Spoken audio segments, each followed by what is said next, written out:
الحمدللہ وحدہ لا شریک لہ والصلاة والسلام علی من لا نبی بعد۔ پارہ نمبر 17 سورۃ الانبیاء۔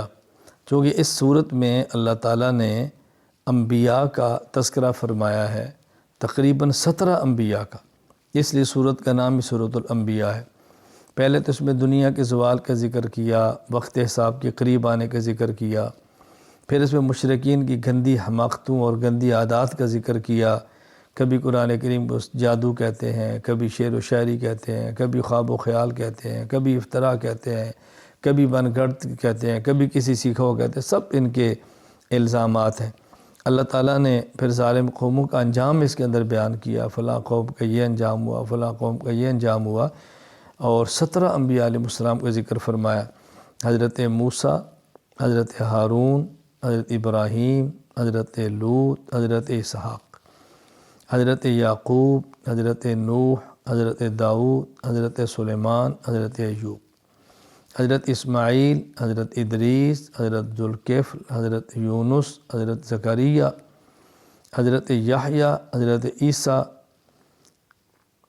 علیہم السلام، حضرت ابراہیم کا ذکر بھی آ گیا۔ یہ 17 انبیاء علیہ السلام کا اللہ تعالیٰ نے ذکر فرمایا۔ پھر ابراہیم علیہ السلام کا واقعہ ذکر کیا۔ ابراہیم علیہ السلام نے بتوں کو توڑا، پھر ان کو قوم کے سامنے لایا گیا، آگ میں ڈالا گیا، اللہ نے اپنے کرم سے آگ کو ٹھنڈا فرما دیا۔ ابراہیم علیہ السلام پہ ہجرت کی، اپنا ملک چھوڑا اور آپ مصر سے ہوتے ہوئے مکہ مکرمہ پہنچے۔ اس میں حضرت داؤد اور سلیمان علیہم السلام کا واقعہ بیان فرمایا۔ ایک شخص کی بکریاں تھیں اور ایک کا کھیت تھا، اور بکریوں نے کھیت کو کھا لیا۔ دونوں داؤد علیہ السلام کے پاس گئے تو آپ نے فرمایا، دیکھو تمہاری بکریوں نے کھیت کھایا ہے، لہٰذا تمہاری بکریاں اس کھیت والے کو دو۔ حضرت سلیمان کے پاس گئے تو انہوں نے فرمایا کہ اس کی بکریاں ہیں، تمہارا کھیت ہے، تم بکریاں اپنے پاس رکھو، کھیت اس کو دے دو، اور یہ کھیت کے اندر محنت کرے، جب کھیت بڑا ہو جائے کھیت واپس کرے، بکریاں لے لے۔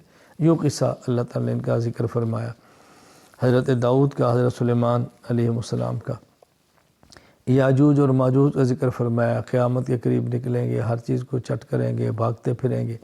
پھر اللہ تعالیٰ نے آخر میں قیامت ذکر فرمایا، پھر اللہ تعالیٰ سے مدد کی تلقین فرمائی ہے کہ اللہ تعالیٰ سے مدد مانگا کرو۔ تو یوں سورۃ الانبیاء میں اللہ تعالیٰ نے ان چیزوں کو بیان فرمایا۔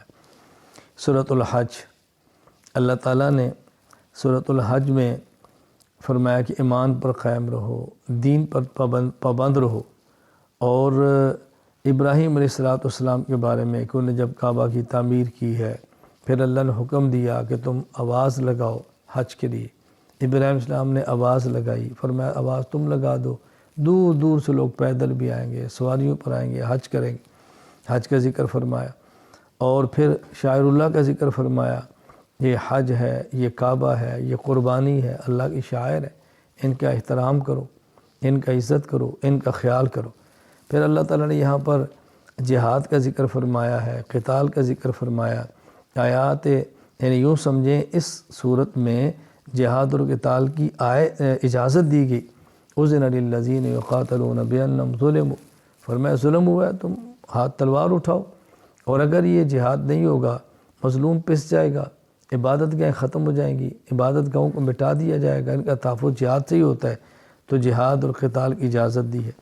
پھر اللہ تعالیٰ نے شرک کی مثال ایسے دی ہے، مکھی کے ساتھ مثال دی ہے، فرمایا معبودان باطلہ کیا ہے جن کی تم عبادت کرتے ہو، ایک مکھی کو پیدا نہیں کر سکتے، ایک مکھی کو بنا نہیں سکتے، تم ان کی عبادت کرتے ہو۔ یوں اللہ تعالیٰ نے شرک کا رد فرمایا ہے۔ پھر آخر میں ایک بات خلاصہ سمجھا دیا کہ دیکھو دعوت پہنچاؤ، جہاد کرو، نماز کی پابندی کرو، زکوٰۃ ادا کرو، سارے کام تم نے کرنے ہیں، لیکن ان سارے کام کرنے کے باوجود دشمن کے مقابلے میں بھروسہ اللہ پہ رکھنا ہے۔ نعم المولا نعم النصیر ہوا مولاکم فنعم المولا و نعم النصیر۔ اللہ تعالیٰ چاہتے ہیں تم اللہ کے تابع فرمان بن کے رہو، اور اللہ ہی حقیقی مولا ہے، اللہ ہی حقیقی مددگار ہے، یہ بات سمجھائی ہے۔ تو ہم نے اعمال شریعت کا خیال بھی کرنا ہے اور بھروسہ اللہ کی ذات پہ رکھنا ہے۔ اللہ تعالیٰ میں اپنی ذات پر کامل اعتماد، توکل اور بھروسہ عطا فرمائے۔ وآخر دعوانا الحمدللہ رب العالمین۔